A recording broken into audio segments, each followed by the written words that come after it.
Right then, here's a tale not taught in school, eh? The question on everyone's lips. Did Jesus really set foot in England? Well, some say aye, and not just in whispers over cider, mind you. We're talking monks, poets and antiquarians with old scrolls and serious faces. The heart of the tale? A young Jesus travelled with Joseph of Arimathea, his uncle by trade, and a tin merchant by profession. Came to the West Country by boat, no less, and not for a cream tea. Priddy and the Tin Trail. Now first stop on our holy tour. Priddy, up on the Mendip Hills. Tin mines, ancient and rich. In Priddy they have a local expression that has been passed on for 2,000 years.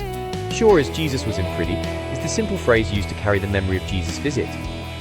The old-timers swear blind Joseph brought the boy Jesus here, trading with the Dumnoni tribe.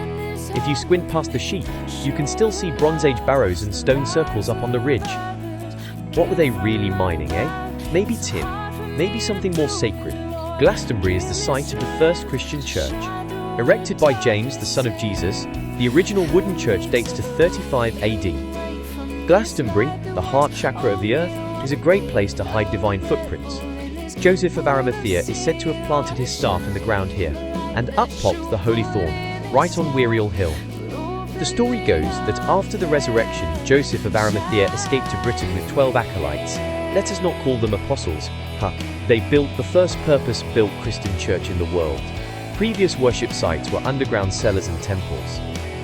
Joseph was welcomed by the Druids and granted 12 heights of land on which to start the Christian community. Ancient British Christianity evolved from a mix of Druidic and Essene teachings.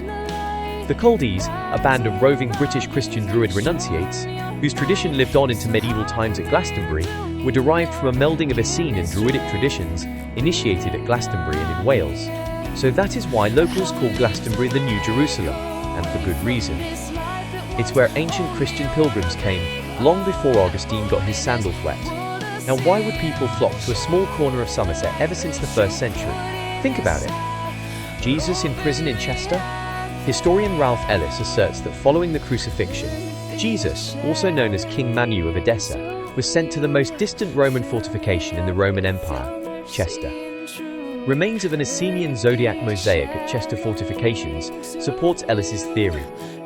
Blake's O Jerusalem, poem or hidden history.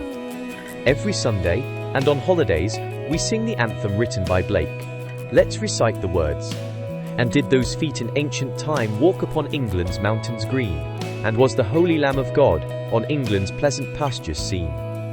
So we are reminded every Sunday that Jesus was in England, lest we forget. He wanted the people of England to rise up and build Jerusalem here, in our green and pleasant land. Other writers who knew the secret, Gildas in the 6th century, wrote about the light of Christ reaching the Isles very early on. The Venerable Beda hinted that the faith was planted long before the Roman missionaries arrived. Even Tennyson, old laureate of the Victorians, dropped subtle nods to the Christ Kings in his Tales of Arthur. All of them painting the same picture. Albion wasn't just a side note to Rome, it was the divine frontier.